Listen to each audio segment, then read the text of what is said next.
After having made my VR kamehameha, I was keen to get to work on another cool VR toy to play with. No other ability from Dragon Ball Z seemed as perfect for VR as Krillin's Destructo disc, so that's what I was going to make next. But before I got to work on the Destructo disc, I wanted to make a few improvements to the environment.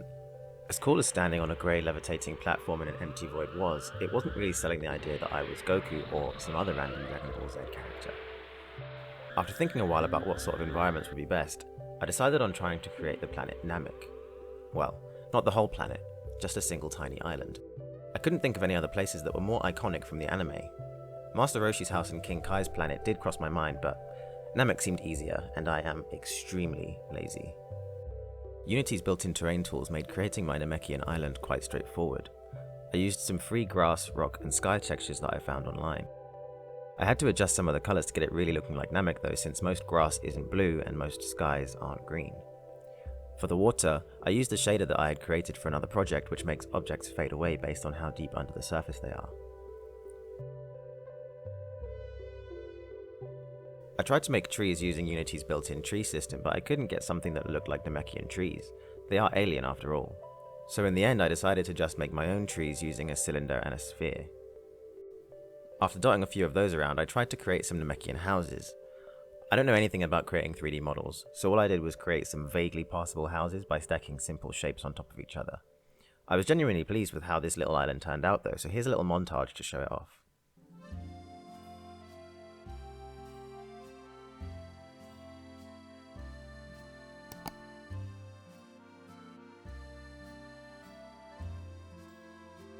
Now that I had a nicer environment to throw Destructo discs around in, I needed an actual Destructo disc to throw. To make the disc, I took the sphere that I created for the kamehameha and flattened it out.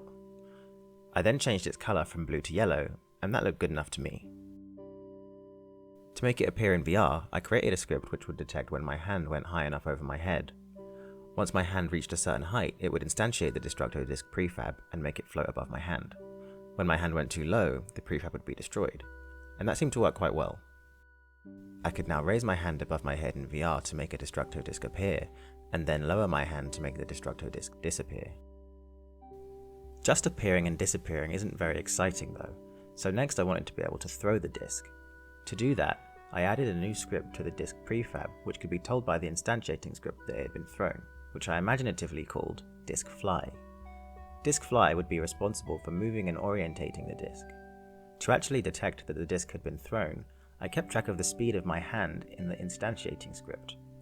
If my hand moved fast enough, the instantiating script would tell disc fly to take control. All disc fly actually did at this point was tell the disc to move and point in the direction of the throw. It was a very simple implementation, but despite that, it still felt really cool to actually be throwing Destructo discs off into the distance. I wasn't stopping there though. In the anime, Destructo discs rarely ever fly in a straight line. They usually curve a little bit or move in an unpredictable way. I wanted to make my Destructo discs curve as well, not only to be more true to the anime, but because it would look cooler too. Getting them to curve was actually quite hard though. Making the disc curve meant I also had to make the disc rotate to point in the right direction as it flies, but rotations in Unity are defined with quaternions, and quaternions make my head hurt. To control the curve of the disc, I made it so that tilting the disc to the left or the right before you throw it would make it curve in that direction. The more it was tilted, the more it would curve. To detect how much the disc had been tilted, I took the vector that pointed to the right hand side of the direction that the player was facing, which in this case happened to be the disc transform's forward vector. You might expect to be using the disc transform's right vector as I did, but because of how I had orientated the disc in the prefab, or maybe due to some other Unity intricacy that I don't fully understand, the forward vector seemed to be the right choice. Rather than trying to fix this issue, I stubbornly decided to go ahead with using the forward vector. Anyway, I projected that vector onto the horizontal plane and normalized it so that I had a baseline to compare the tilt to. I then took the disk's up vector and projected it onto the baseline vector. That vector would determine how much to curve the disk, because the more tilted the disk was, the larger the projection of the up vector would be. I also ended up basing the amount the disk rotated on the projected up vector as well. I was basically rotating the disk every frame by how much the curve had changed since the previous frame. It took a few iterations to get something that worked. I threw a good number of very janky Destructo discs to get there. It wasn't perfect, but I was happy enough with how they were flying at this point, and too scared that I would actually make it worse by continuing to mess with it, so this is how the motion of the discs ended up.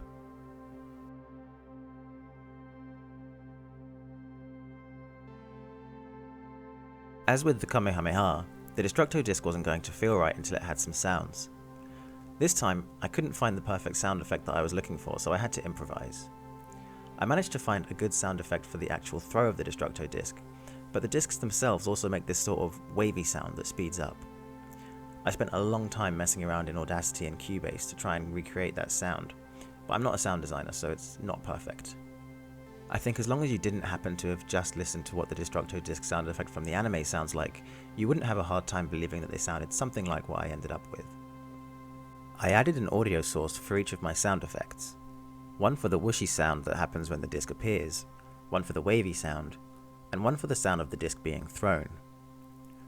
I ran into some problems with the sounds not getting quieter when they got further away, which led to some very loud moments since I'm never actually destroying the discs after they've been thrown.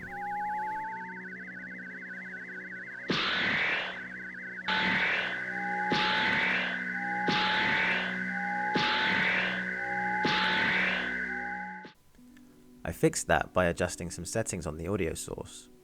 There are a few settings to do with how sounds change with distance. I changed the min and max distances, along with changing the roll-off mode to linear, and setting the spatial blend to 1. With all that done, my half-decent sounds were behaving correctly, and it made a huge difference to how the Destructo discs felt.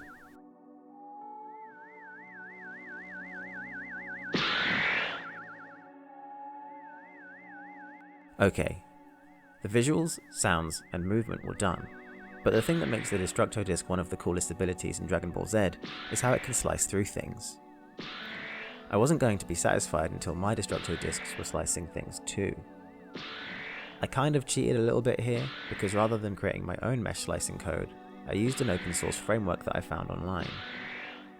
Maybe I robbed myself of the fun and frustration of trying to do it myself, but I didn't feel like reinventing the wheel at the time. The framework I used is called Easy Slice, and as the name suggests, I found it really easy to use. Many thanks to the creators for making it and for allowing fake programmers like me to use it. First, I needed something to slice, so I created a nice cylinder and plonked it down on my island. Then, I gave Easy Slice's documentation a quick scan, added a little bit of code to one of my scripts, and ended up with this.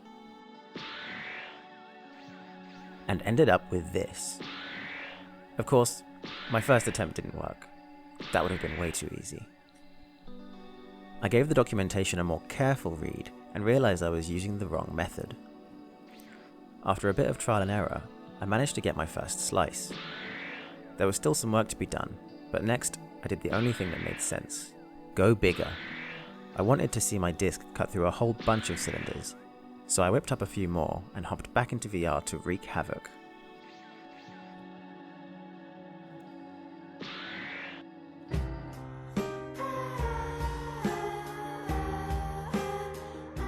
For some reason, trying to cut through lots of things at once made the game crash.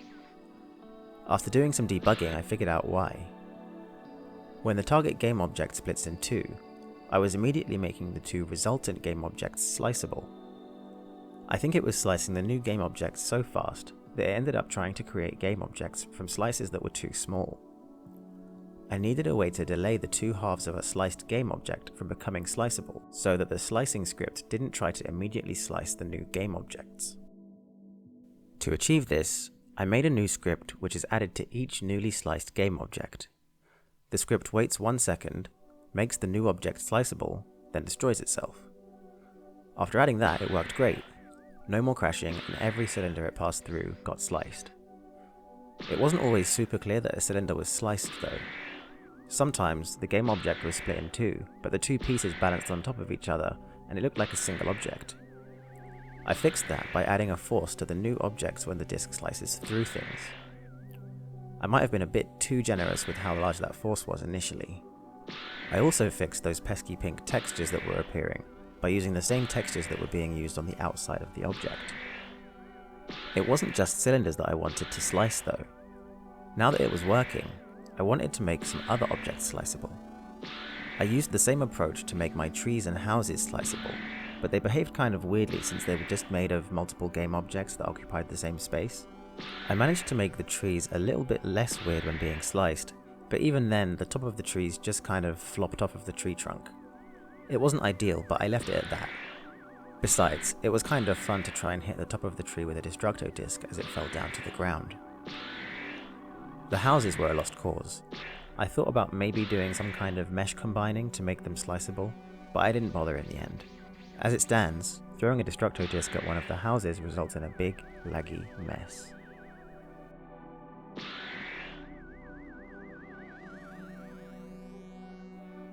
It felt like I needed a few more things to slice though, so my final touch was to add some rocks to the scene. I found these rocks in a free asset pack on the Unity Asset Store. I also adjusted some of the post-processing to make the scene look more cartoony and bright, but looking back I think I went overboard. I swear, at the time it looked fine.